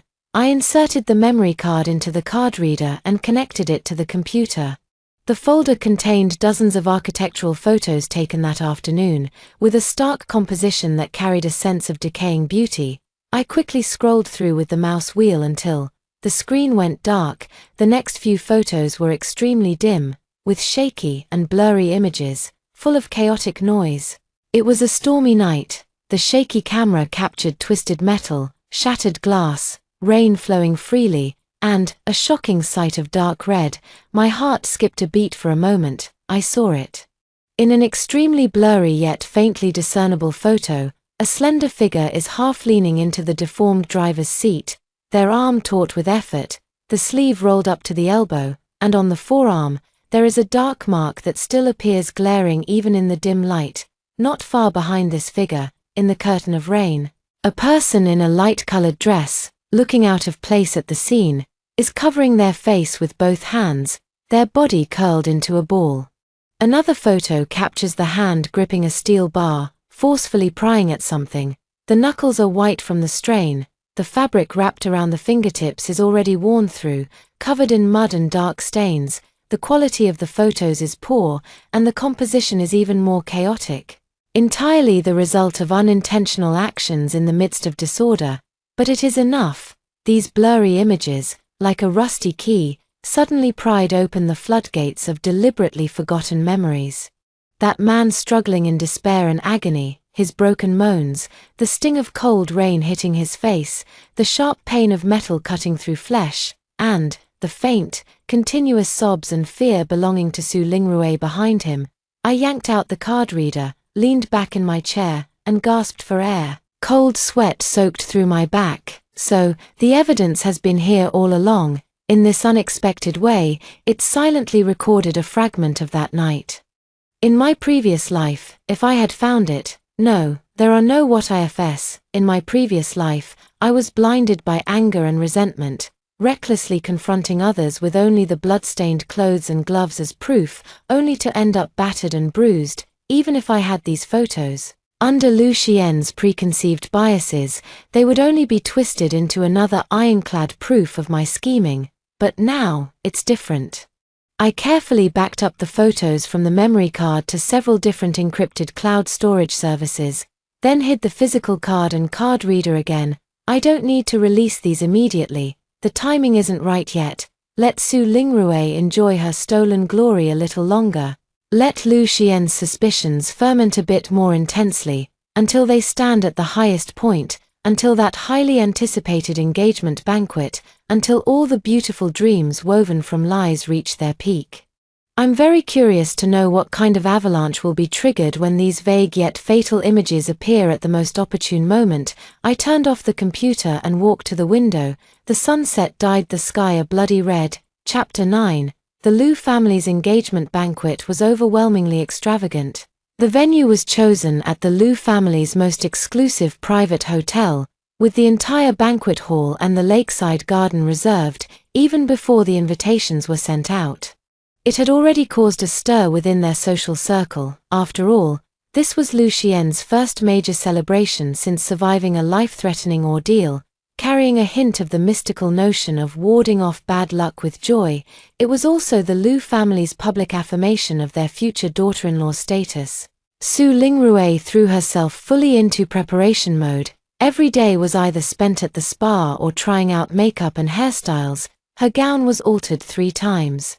And she even changed the nail polish color to match her outfit 5 or 6 times. Sun Wanfang and my father were equally energized, busy customizing their attire for the banquet and practicing social etiquette as if they were attending a state dinner. The house was filled with congratulatory gifts, ranging from jewelry to antique decorations, creating a dazzling display. Su Lingrui basked in the feeling of being the center of attention, occasionally condescendingly asking me, "Sis, what do you think of this necklace with my main gown?" Or, "Sis, you have to come to the engagement party too, although, well, I'll have the stylist give you a simple touch-up as well." Each time, I would just give a casual glance, say it's fine or no need, and then go back to minding my own business. The Dawn series has officially gone into production, and Sister Ju gave me a short vacation. I didn't tell anyone and used the time to take on 2 freelance jobs. The money I earned was enough for me to rent a small apartment not far from the studio. I already have the keys, just waiting for the right moment to move out. 3 days before the engagement banquet, the Lu family sent over the invitations. The gilded cover was so exquisite it looked like a work of art. When Sun Wanfang took it, her hands trembled as she repeatedly traced the names on it. Sincerely inviting Miss Su Lingrui and family, she handed one to me as well, her tone condescending. "Here, this one's for you. When the time comes, stick with us, say as little as possible, and don't embarrass Lingrui." I took it without even looking and casually placed it on the coffee table. That evening, I received a call from Jiyu Huaishan. His number had somehow been saved in my phone. "Will you be attending the engagement banquet?" He got straight to the point, his voice sounding somewhat low over the line. "The invitation was delivered, so I suppose I will." My tone was flat. There was a brief silence on the other end of the line. Shi Yang recently asked me some questions about post-traumatic stress disorder, Jiyu Huaishan said, his voice carrying the calmness typical of a doctor. "It seems he suspects that his memory of certain fragments from the night of the car accident might be distorted or incomplete." "Oh," I raised an eyebrow. "How did Dr. Jiyu respond?" I told him that in cases of severe trauma and high stress, memory confusion and even fabrication are possible. He paused, but it seems he didn't fully accept that explanation. I could almost picture Lu Xiang frowning, trying to piece together the truth from those vague and painful memory fragments. His suspicion toward Su Lingrui had shifted from unconscious probing to conscious verification. "This is good. It seems young Master Lu is someone who likes to get to the bottom of things," I said. "He is very stubborn." Jiyu Huaishan's tone was flat. "Especially when it comes to things he believes in, for example, believing that Su Lingrui is his light, for example, believing that I am a fraud, then let him keep investigating." I smiled lightly, my voice soft. who knows, there might be a surprise. Jiyu Huaishan fell silent on the other end of the line for a moment before finally saying just one sentence. See you at the engagement banquet. After hanging up the phone, I looked out the window at the city's neon lights. Surprise. Of course there will be. I turned on the computer and opened that encrypted folder. Inside lay those few blurry yet crucial photos. I took out a brand new, unregistered USB drive from the drawer and copied one of the photos onto it. The photo only captured that hand, covered in wounds and mud, forcefully prying the steel bar, along with the blurred, huddled light-colored figure in the background. It didn't show my full face, but it was enough to make the point. Then, I logged into an overseas proxy server and registered a brand new, anonymous email account. After doing all this, I turned off the computer. It wasn't time yet. This key must be turned in the most crucial lock to achieve its maximum effectiveness. The day before the engagement banquet, Su Lingrui tried on her dress for the final time. It was a modified haute couture wedding gown, airlifted from Paris, adorned with tiny diamonds that shimmered under the light, so exquisite it was breathtaking. She stood in front of the large floor-to-ceiling mirror in the living room, with Sun Wanfang and my father surrounding her, showering her with endless praise. So beautiful, our Linga is truly a born princess. Tomorrow, you will definitely be the most dazzling star.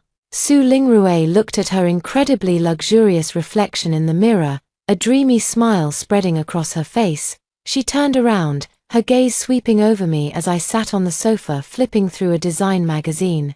A triumphant curve forming at the corner of her lips. Sister, you must watch closely tomorrow, she said in a sweet voice, yet with a sharp edge to it. See for yourself what true happiness looks like.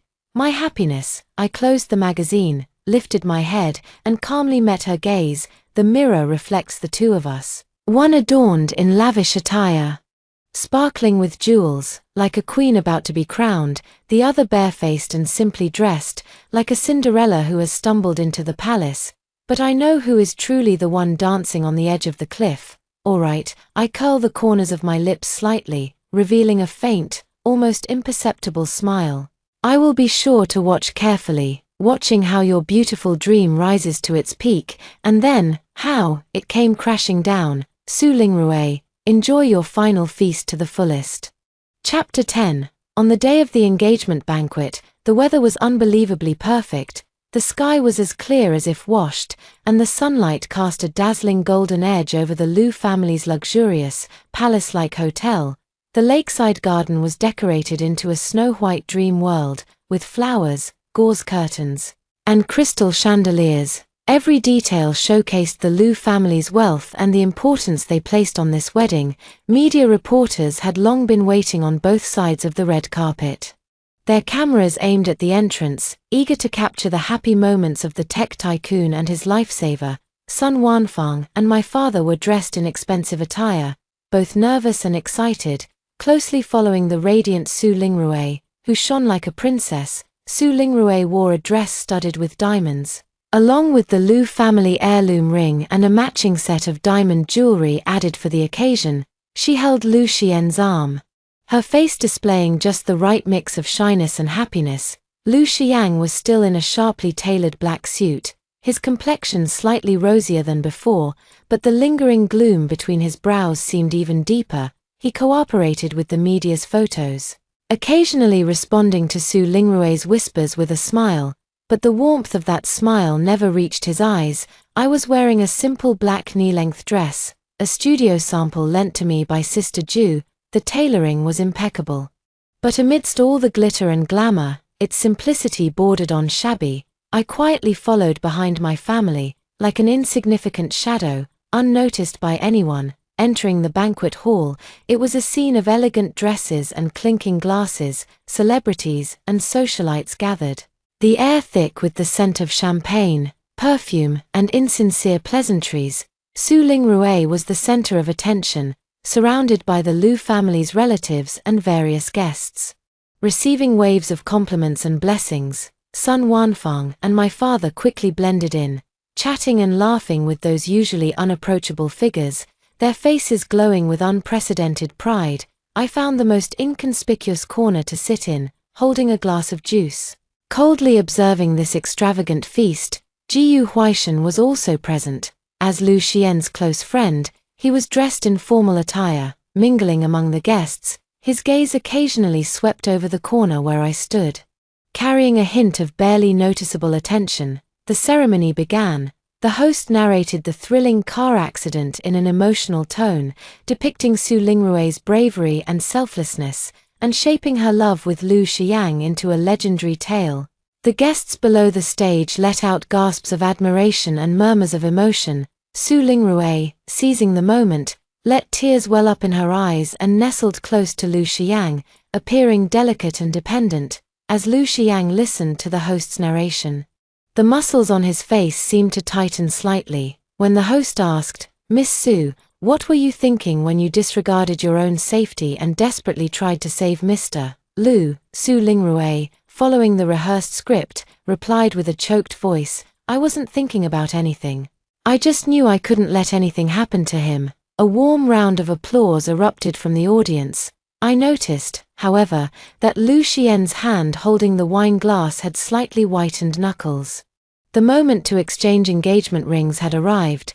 The huge screen projected a sweet photo of the couple, and the host announced in an excited voice, "Let us all witness this perfect pair as they make their eternal vows." At this very moment, all the lights in the banquet hall suddenly dimmed, leaving only the main stage and the massive screen illuminated. A slight stir rippled through the crowd of guests. Immediately, the sweet photo on the screen vanished, replaced by an extremely blurry, noise-filled picture. The photo was dimly lit, with a background of twisted metal and shattered glass, clearly the scene of a car accident. In the center of the image, a slender hand covered in mud and dark stains was gripping a piece of rebar, desperately prying something open. The glove on that hand was worn through, exposing the fingertips, where clear wounds were visible. In the blurred background of the photo, a figure in a light-colored dress was crouching, hands covering her face, forming a stark contrast with the figure struggling to rescue someone in the foreground. Below the photo, a simple line of white text appeared, like a cold footnote: "Who is saving lives, and who is just watching?" The entire banquet hall was as silent as death. Everyone was stunned, staring in disbelief at the photo on the screen, a stark contrast to the sweet atmosphere, filled with brutal truth. Su Lingrue's face drained of all color in an instant, her pupils contracted sharply. Overwhelming terror left her body rigid, and even her breathing stopped. Sun Wanfang and my father were also shocked, their mouths agape like ducks being choked. Lu Xiang abruptly turned his head, his gaze shooting like a sharp arrow toward the photo on the screen, then swiftly turning to Su Lingrue beside him, whose face was deathly pale and who looked on the verge of collapse, the calm on his face completely shattered, replaced by a mix of fury and disbelief at being deceived and made a fool of. "No, it's not. This isn't real." Su Lingrue finally snapped back to reality, her voice sharp and trembling, carrying a sob as she tried to grab Lu Xian's arm. "Xiang, listen to me. This is fake. Someone is setting me up." Lu Xiang violently shook off her hand with such force that Su Lingrue staggered and nearly fell. He stared at her intently, his eyes as cold as the biting wind of Siberia. His voice squeezed through gritted teeth. "Explain, Su Lingrue. Tell me, whose hand is this?" He pointed to the bruised and battered hand on the screen, straining desperately to rescue someone. That hand was definitely not Su Lingrue's well-maintained, delicate, and smooth hand. It's. Su Lingrue was incoherent, the immense fear nearly causing her to collapse. Instinctively, she looked desperately in my direction. In an instant, almost everyone's gaze followed her line of sight and focused on me in the corner. I remained quietly seated there, holding the half-finished glass of juice in my hand, my face expressionless, as calm as if the earth-shattering turmoil unfolding before me had nothing to do with me. Only Jiyu Huaishan, who was closest to me, might have seen it, the fleeting, cold and cruel curve at the corner of my lips the moment I lowered my lashes. The lights suddenly all turned on, the photo on the screen also vanished, as if everything that had just happened was merely an illusion. But the deathly silent and eerie atmosphere in the banquet hall, Su Lingrue's pale face, Lu Xian's livid expression and the seething anger in his eyes, as well as the uncertain, whispering expressions on all the guests' faces, all indicated. This meticulously planned engagement banquet, this magnificent dream built upon lies, it's all over, the fall has begun. Chapter 11, Dead Silence. A suffocating dead silence enveloped the entire banquet hall. A few seconds later, a buzzing murmur surged like a tide, quickly growing noisy and piercing. Everyone's gazes swept back and forth between the distraught Su Lingrui, the stone-faced Lu Xiang, and the expressionless me in the corner, probing, doubting, shocked, gloating.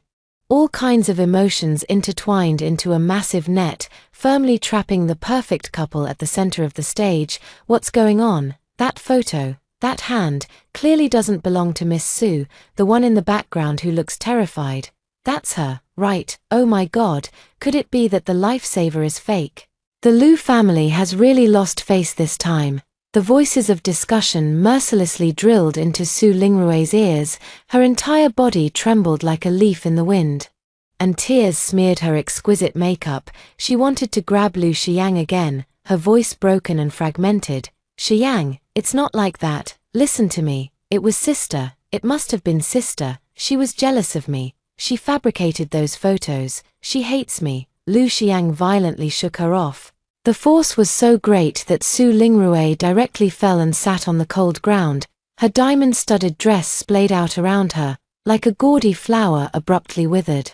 The way he looked at her no longer held the slightest warmth, only the disgust and iciness left after being utterly deceived. Forgery. Lu Xian's voice wasn't loud, but it carried a terrifying pressure that spread through the suddenly quiet hall. Su Lingrui, even now, you're still lying. He no longer looked at her, but turned his gaze to me. That look was indescribably complex. There was shock, scrutiny, overwhelming anger, and a trace of a subtle wavering that even he himself couldn't understand. Su, Ching, Wu, he practically gritted out my name between his teeth.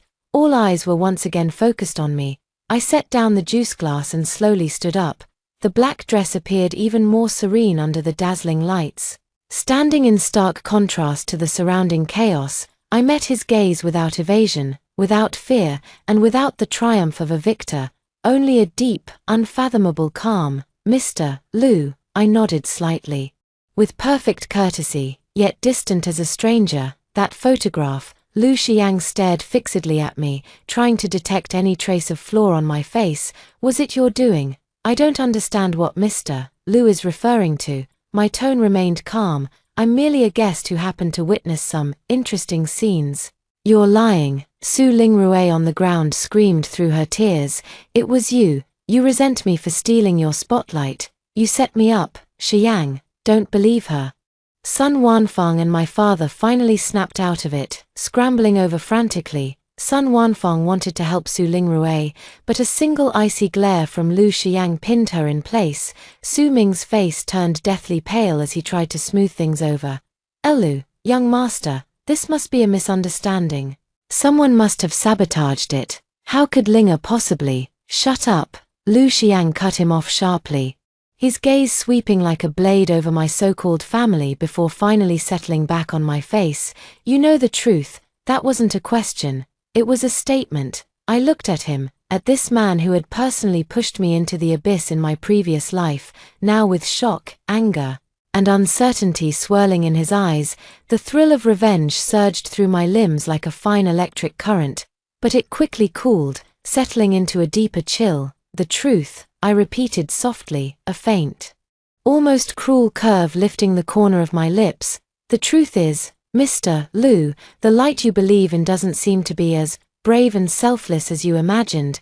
My words landed like an invisible slap, striking Lu Xiang hard across the face and resonating in the hearts of everyone present. Whether they were in the know or not, his jaw tightened, his gaze turning frighteningly dark. Su Lingrui couldn't bear the shock and let out a piercing scream. Then her eyes rolled back and she fainted on the spot. Linger, Sun Wanfang rushed over, weeping and wailing in despair. The scene was in chaos. The Lu parents' faces were ashen as they struggled to maintain order, arranging for guests to be evacuated and handling the aftermath. What should have been a perfect engagement banquet ended in a shocking scandal and farce. I was swept along by the surging crowd, moving outward. As I passed by Jiu Huaishan, he said in a low voice. Quite a commotion. I turned my head and glanced at him. His face showed no expression, but there was no surprise in his eyes, only a kind of understanding that said, as expected, just the beginning. I replied softly, then merged into the departing crowd, stepping out of the hotel. The evening breeze carried a chill against my face. Behind me was the still chaotic and noisy banquet hall, while before me lay the brightly lit city. I took out my phone, deleted that anonymous email account, and cleared all traces of my actions. Then, I called the moving company. Tomorrow morning at 8, please be on time. After hanging up, I took a deep breath of the cold air. Su Lingrue's social death has begun. Lu Xian's trust has also begun to crumble. Chapter 12. I moved into the small rented apartment. The space isn't large, but it gets plenty of natural light and is clean and tidy. Most importantly, this place is entirely my own, free from suffocating hypocrisy and scheming. Using the money I had saved up and the income from freelance work, I bought basic furniture and arranged the books and design drafts I brought with me in their proper places. Outside the window is the typical view of residential buildings, occasionally filled with the sounds of neighbors talking and children playing, brimming with the atmosphere of everyday life. Sitting at my bright and clean work desk, sketching new design drafts, I feel a sense of inner peace I've never experienced before.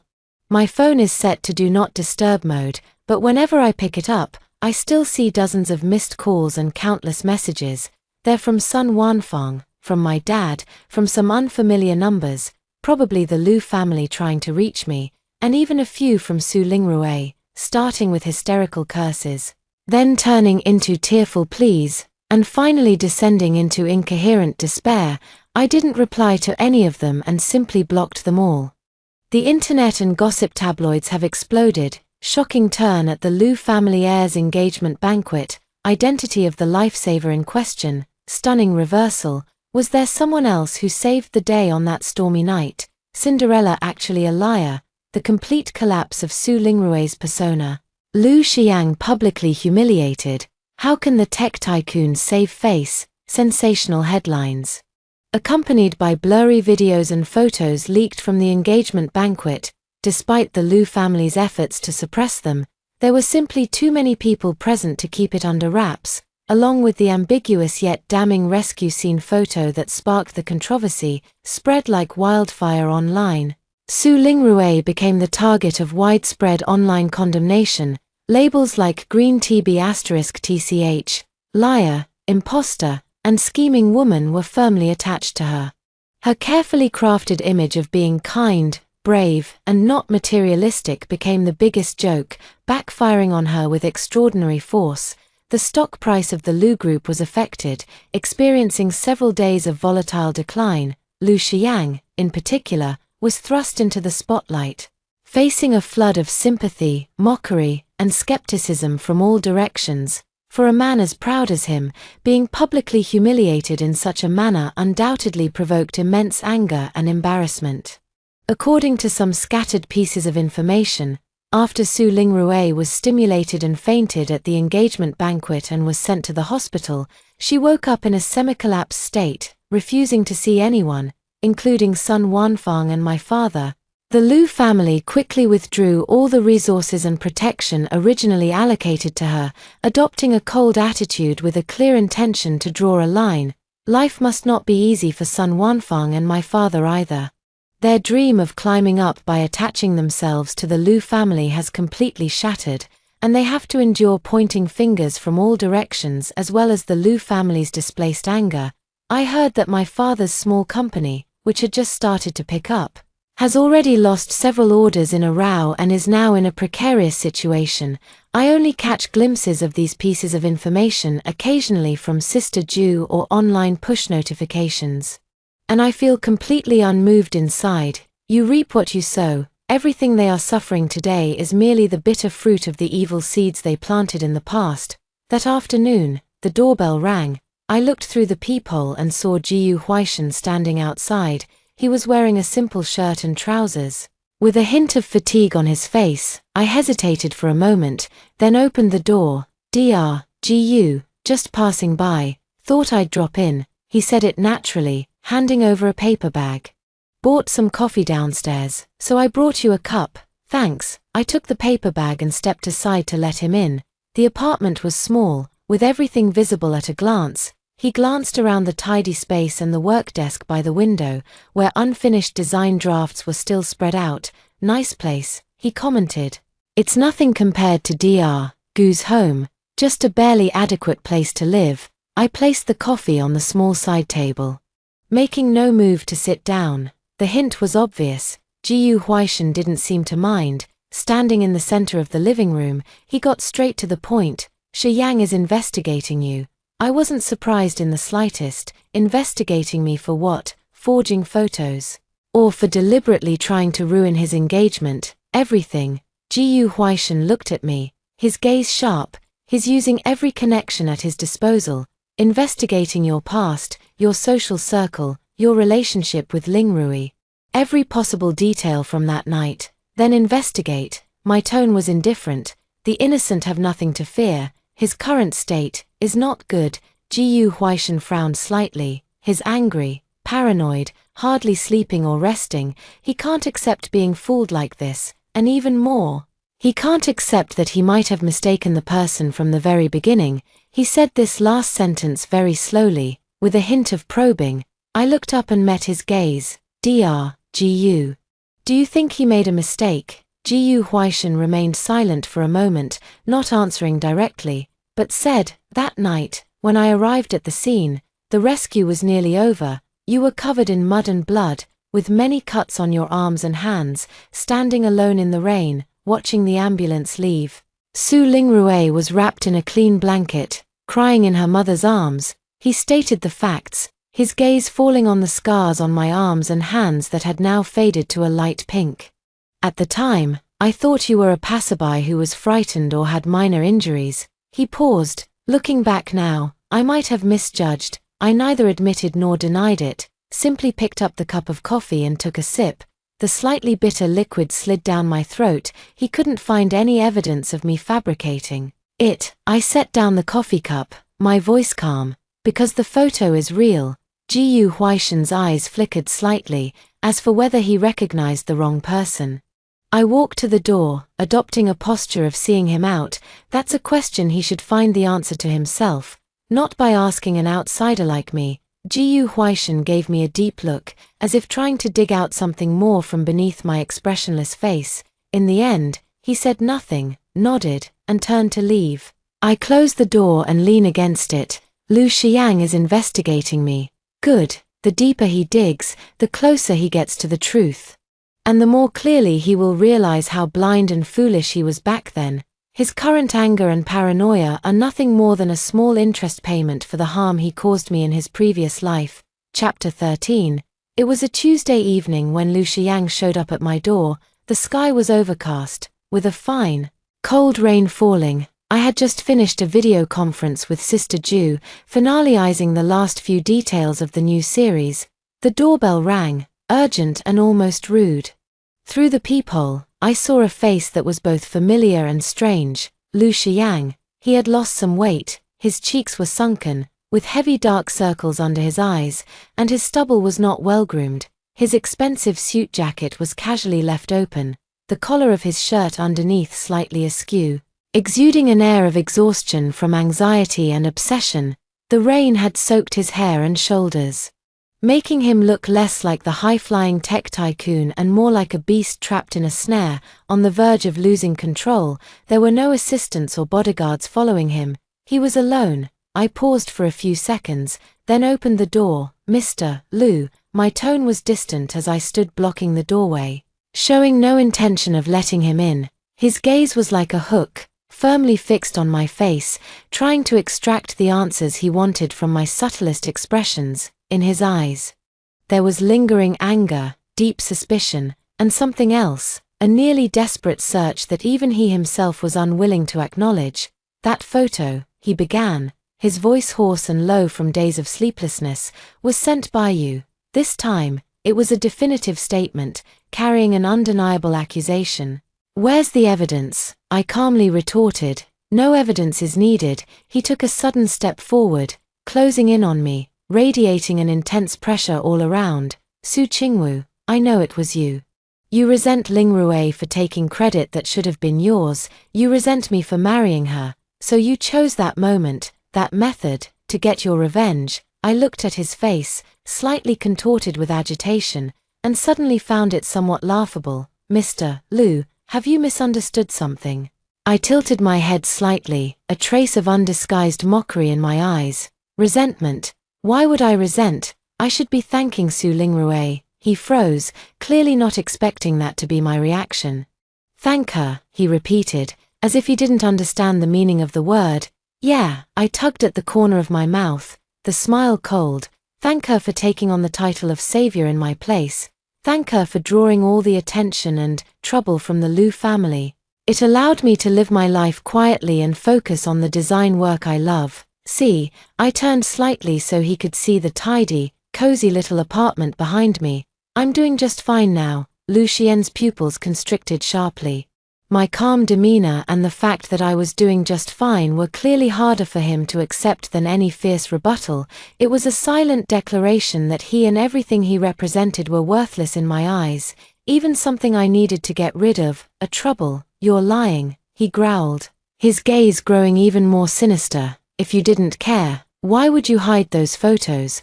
Why expose everything at the engagement party? You clearly planned this all along." "I found the photos by accident," I replied, my tone still calm. "As for why they appeared at the engagement party, perhaps it was a passerby who couldn't stand to watch. Or, perhaps it's karma, retribution finally catching up." I stared into his eyes and said, word by word, "Lu Xiang, you keep accusing me of scheming, but have you ever stopped to think? Why couldn't Su Lingrui even recall the most basic details of the rescue? Why are her hands smooth and flawless, without a single scar? And why is the person in the photo, the one cowering in fear, wearing the exact same dress she had on that night?" Each question struck like a hammer, smashing against the fragile, crumbling beliefs he was desperately trying to uphold. His face grew increasingly pale, and his breathing became heavy. That's because she was frightened, her memory is confused." He tried to defend himself, but his voice carried a weakness that even he couldn't convince himself of. "Is that so?" I let out a light laugh, the sound like shattering icicles. "And what about you, Lu Xiang? Even though you were barely conscious, you must have had some physical sensations, right? Who was it whispering in your ear, telling you to hold on, whose hands were desperately pulling and prying at the metal trapping you? That touch, that voice. Do you really not remember any of it? Or?" I took a step forward, my gaze sharp as a blade, piercing straight into the part of his heart he least wanted to face. "Are you simply unwilling to remember, because you've long grown accustomed to Su Lingrui's gentle affection, long convinced that she is your light, so you subconsciously reject any truth that might shatter this beautiful illusion? Shut up." Lu Xiang seemed to have been struck at his most painful wound. He abruptly raised his hand as if to grab my shoulders, but it froze mid-air, clenching tightly into a fist instead. The knuckles cracking under the strain, a storm of intense emotions raged in his eyes. Anger, humiliation, chaos, and a hint of panic at having been seen through. "Su Qingwu, you." He stared at me fiercely, his chest heaving violently, yet he couldn't utter another complete accusation.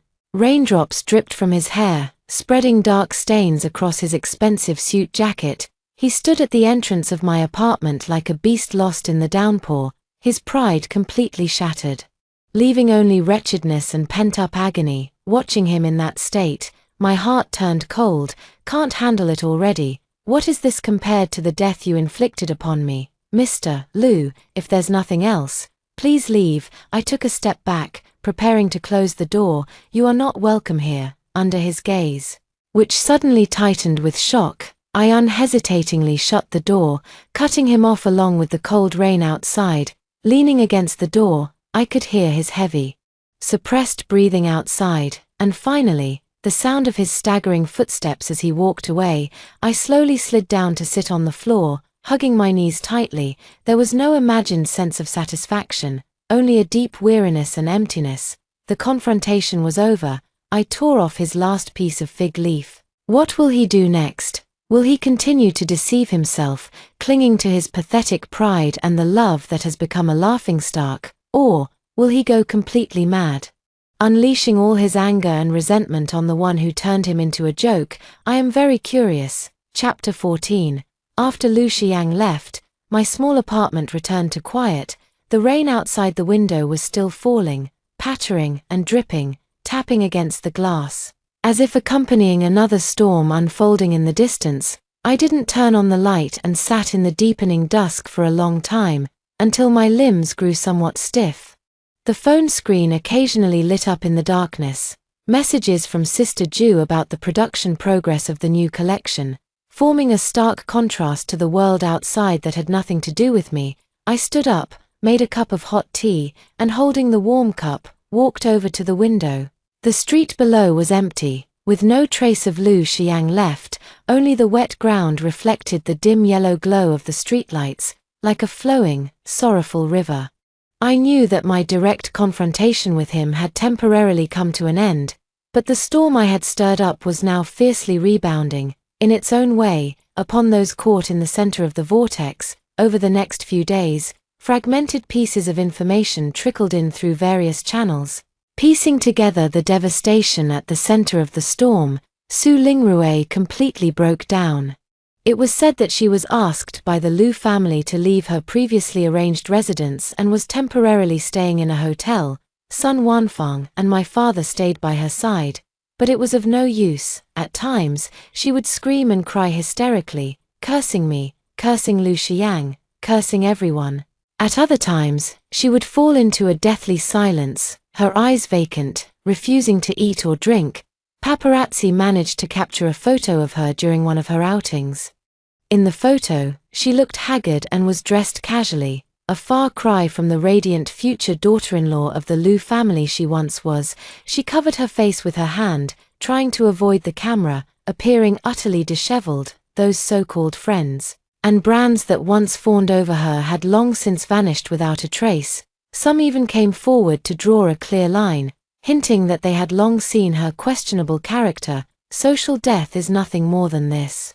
As for Lu Xiang, he was experiencing another form of destruction. He didn't come to see me again, but Jiu Huaishan occasionally sent me a few vague messages, his checking all the dashcam footage and surveillance from that night. He went to find the traffic police and medical staff who handled the accident at the time. He locked himself in his office and refused to see anyone. He was frantically searching for evidence that could prove Su Lingrui's innocence or prove that I had ulterior motives. He couldn't accept that he had been so thoroughly deceived, and even more, he couldn't accept that the woman he had once been so grateful to, and even loved through rose-colored glasses, turned out to be a complete and utter lie. His pride, his judgment, and the love he thought he had were all crushed to pieces in the face of the truth. Meanwhile, the pressure on the Lu Group was increasing day by day. The stock price fluctuations were just the surface. The more profound impact lay in the shaken confidence of their partners and the opportunistic attacks from competitors. The Lu parents were overwhelmed, having to stabilize the company on one hand while dealing with various potential risks brought on by their son's loss of control. It is said that Lu Xiang openly clashed with a senior board member during a meeting, displaying a stubborn and aggressive attitude that nearly tore their relationship apart. He was no longer the calm and intelligent tech prodigy, but a dangerous wildcard driven by anger and a sense of failure. All of this was within my expectations. Lies are like high-interest loans. The easier they are to take out, the more devastating the repayment. Su Lingrui overdrew on glory and love that did not belong to her, and now she is repaying it with interest, using her reputation, spirit, and future. Lu Xiang overdrew on his blind trust and obsessive protection, and now he is also settling the debt with his career, reason, and pride. And me, I was simply the one who saw the truth first and then gently pushed over the first domino. That evening, I received a phone call from Sun Wanfang. It was from an unfamiliar number, and I hesitated for a moment before answering. As soon as the call connected, she started cursing with a tearful voice and a heavy nasal tone. "Su Qingwu, you jinx. You ungrateful wretch, are you determined to drive your sister to her death? It's all your fault that she's ended up like this. Are you satisfied now?" Holding the phone, I walked to the window and looked out at the city lights, my voice calm and steady. She was the one who chose to take credit for someone else's work. She was the one who chose to deceive. She walked this path herself, so she should bear the consequences. "Bullshit," Sun Wanfeng shrieked. "If it weren't for your jealousy of Linga and you bringing out those damn photos, how could things have turned out like this? You just can't stand to see her do well. I'm telling you, if anything happens to Linga, I'll haunt you even as a ghost. Is that so?" I chuckled softly. "Then you'd better ask your precious daughter first. When she was climbing up by stepping on my flesh and blood, did she ever think about letting me go?" The other end of the phone suddenly fell silent, leaving only heavy, ragged breathing. I continued, my tone icy cold, "And one more thing. Stop calling to harass me. I'm tired of watching your family's drama." With that, I hung up the phone directly and added this number to the blacklist as well. The world has quieted down, I know. Su Lingrue's condition might be really bad, but what does that have to do with me? In my previous life, when I fell into the icy sea, did anyone ever spare me? What goes around comes around. What they inflicted upon me is now rebounding upon them 1,000-fold in another form. I turned off my phone and prepared to rest. Tomorrow, there are new design drafts to complete. My life, my future, will no longer be entangled with these rotten people and their messy affairs. As for how they struggle in the mud, how they tear at each other, that is merely insignificant news I occasionally glance at in my spare time. Chapter 15. The days passed by as quickly as turning the pages of a book.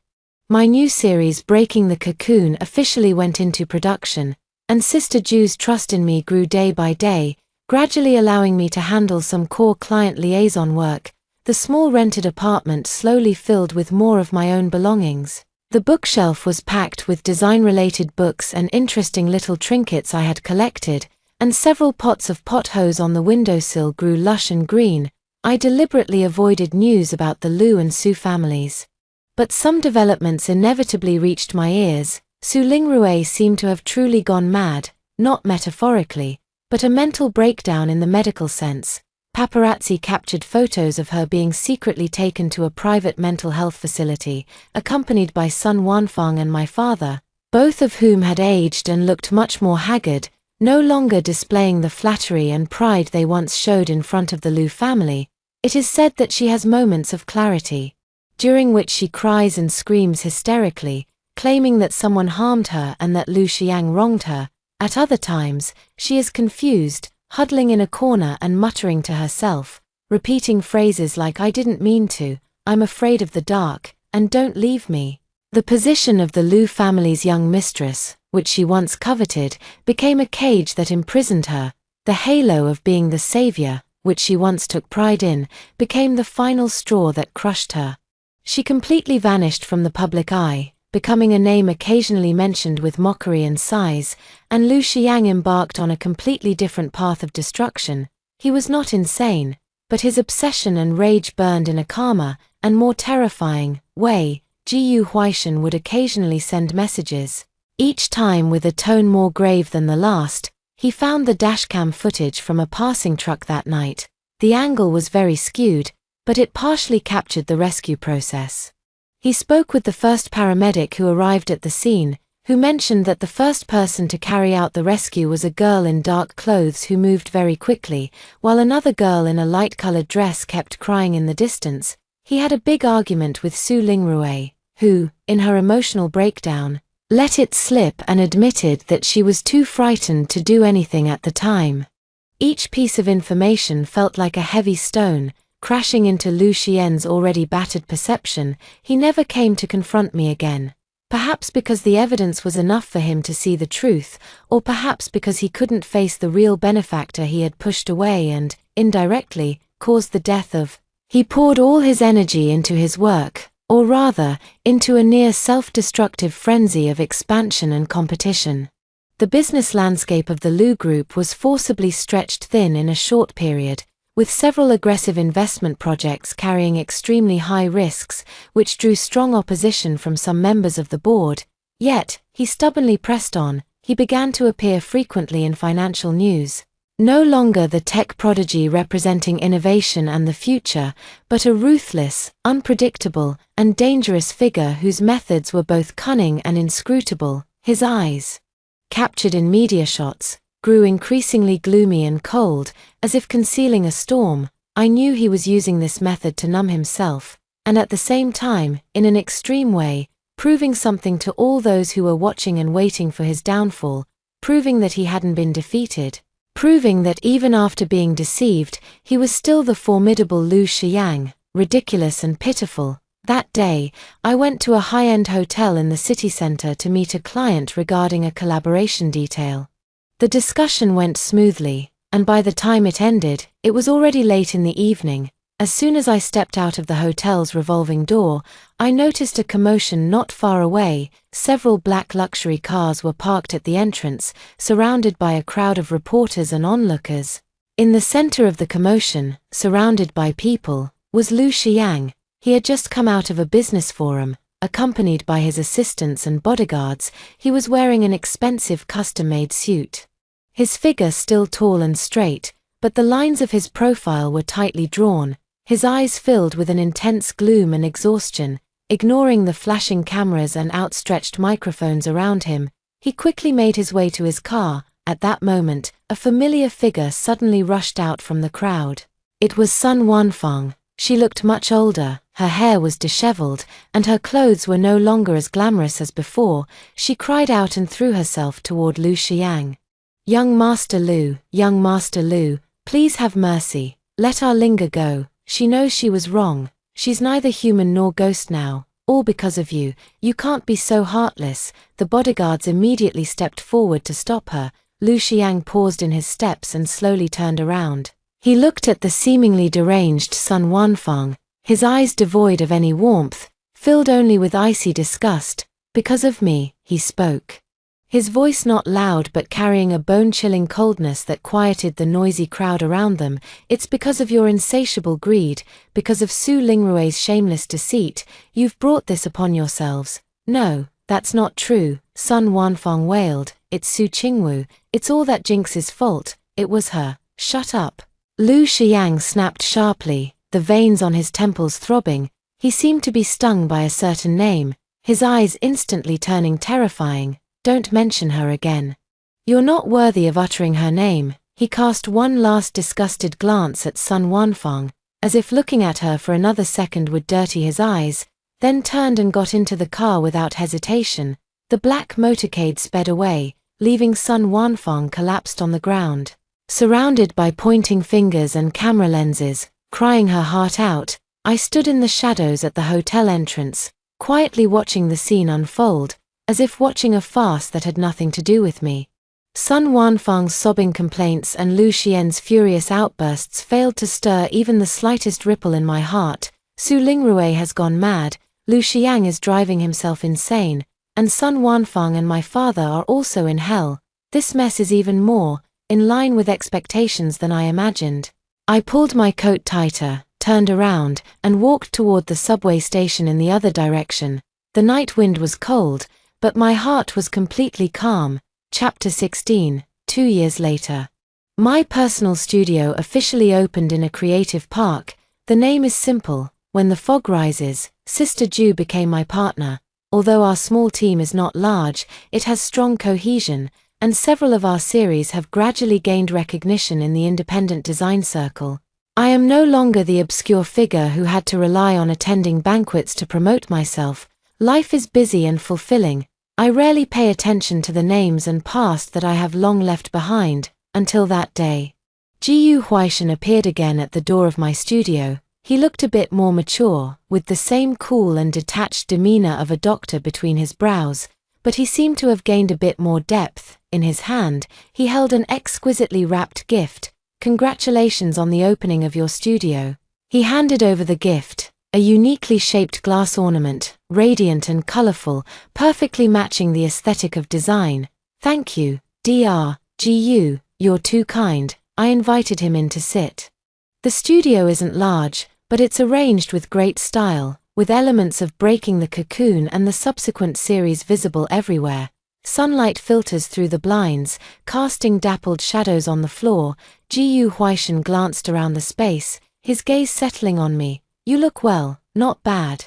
I poured him a glass of water. It's mainly about doing what I love, which gives me peace of mind. He nodded, remained silent for a moment, and then brought it up as if making casual conversation. Su Lingrue, her condition has been fluctuating, and she needs long-term hospitalization.